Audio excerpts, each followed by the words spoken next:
Hello and welcome back to another Tricky Thursday. I'm your girl Trisha, owner of Creative Costume Academy, where I want to help you learn pattern making in an easy and fun way so you can start making your own unique designs immediately.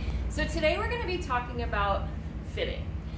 I talk a lot about fitting because I know it's something that a lot of us struggle with and are not used to, and I want to share that there is a method to the madness and what you're looking for. So today what we're going to be talking about is what is the order of how you should be looking at things, what you should be looking for. And first, before we dive in, first of all, Miss Isabel is going to be helping me today. I'll show you on her what I'm looking for and the order and how I'm looking at things. But before all of that, I did mention in last week's episode of Tricky Thursday how to prepare your mock-up to get it ready to do the fitting so that you have those extra tools and extra indications that'll help the fitting go a lot smoother when you get to this point. Also, there's certain supplies that you'll want to have to help you with your fitting. You want to have a seam ripper or snips or something in case you need to open up seams. You'll want to have good light or a mirror if you're fitting yourself, and good lighting if you're fitting anyone. The other thing is you want to have two different colors of marker or pens or chalk so that you can draw on specific things that you're looking at.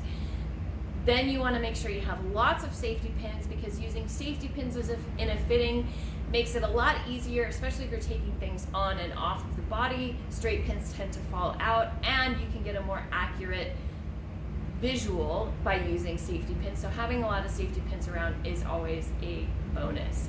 And if you feel like you're going to be adding in extra fabric anywhere, you may want to have some extra fabric on hand as well. A measuring tape or ruler is also handy. So let's jump in. First thing, I did mention this in the last week's Tricky Thursday, is I have a line here marking where my center front is, and on this garment I'm actually pinning it closed on her center front. It's not overlapping at all. If it was overlapping, I could overlap it, line up those two lines and pin it that way. But I don't like to overlap if the closure is going to be just together and not overlapping as far as the look, the design. So that when you're pinning, you can pin right through horizontal, or vertically rather, and make sure that you're pinning on this line on this side and this line on this side, because if I were to put a zipper in this garment, that's exactly where I would want it to go. So I want to really get a good feeling for how this is going to feel on the body.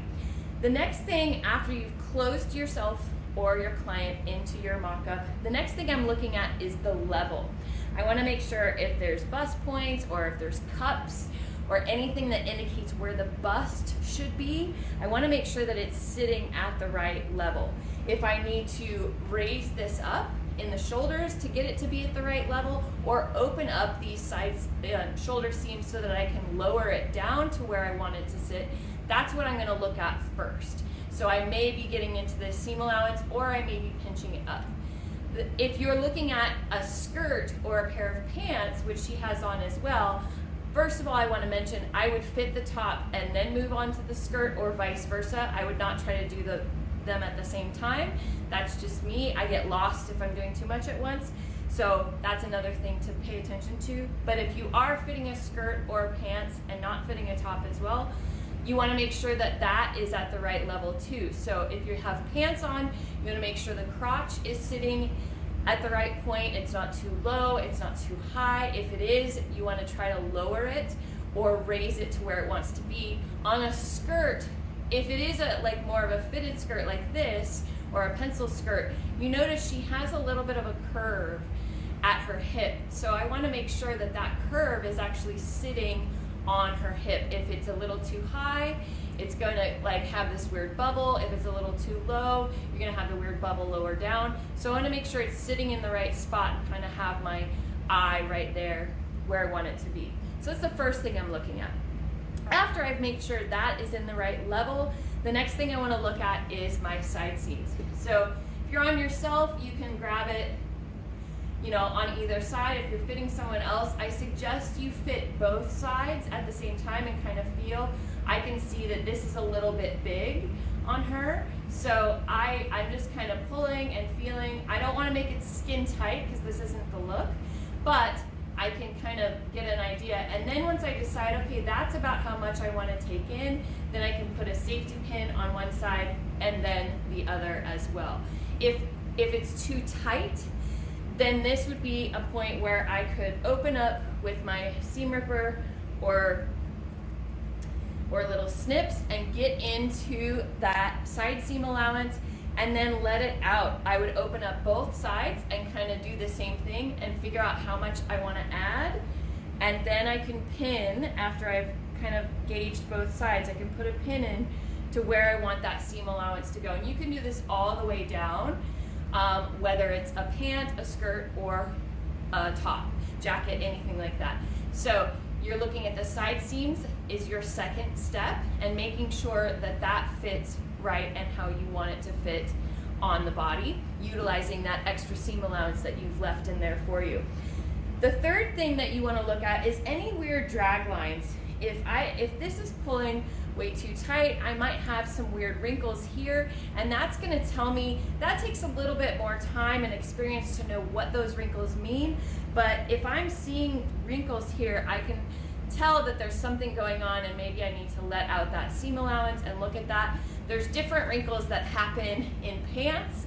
I have a whole pant fitting masterclass that I teach to my students. If you're interested in that, let me know, but there's a lot more that goes into that. But by looking at those wrinkles, it might need some adjustments in the crotch area, it might need some adjustments in the waist area. So you'll look at those next after you've looked at your side seams and the level of things. The last thing that I want to look at is all the fine tuning. So once I've made sure my level is correct, my side seams are correct, and any other weird wrinkles that are showing up are not where, everything is sorted out that way, the next thing I want to look at is my neckline. Is this neckline too high or is it too low? You can see on here, I've used this mock-up for a couple of fittings with my students. So I have a neckline that I just drew in, and this is where your pen or your chalk is going to come in really handy. So if I wanted to lower that neckline, I could just draw it in where I think that should go. If you need to raise it, like this is too low, that's where your extra fabric will come in handy. You can pin that extra fabric, put it in underneath and pin along that neckline, and then use your marker and draw where you want that neckline to go. I would also use this time to look at the shoulders.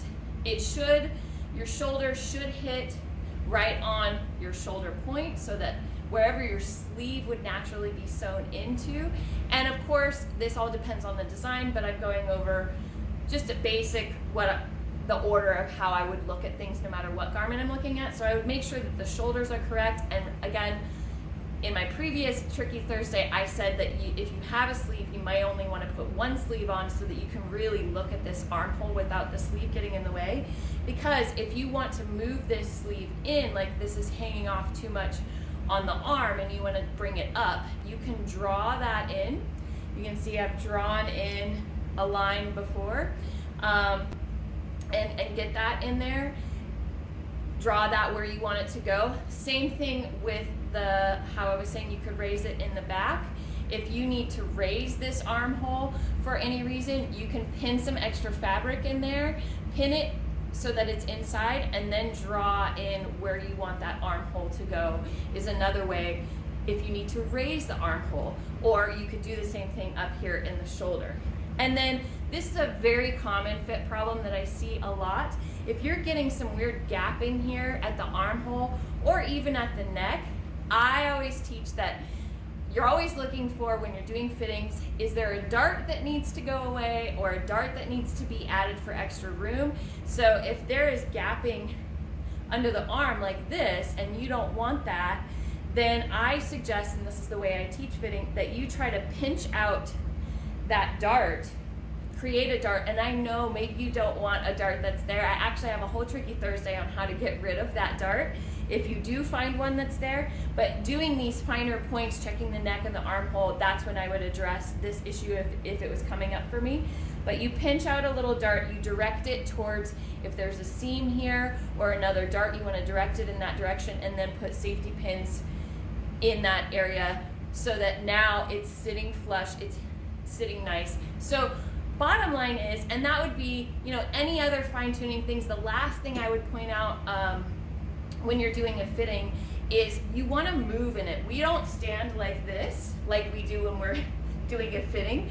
We move and we sit and we dance and we play. If for a performer, if they're doing a handstand, I would say do a handstand and make sure that you can move every which way that you want to move in the garment that you're making. And if anything feels tight or it's bagging or it's moving too much or it's riding up, that is the best time to find out in your mock-up fitting so that you can make whatever adjustments need to be made while you're doing that process.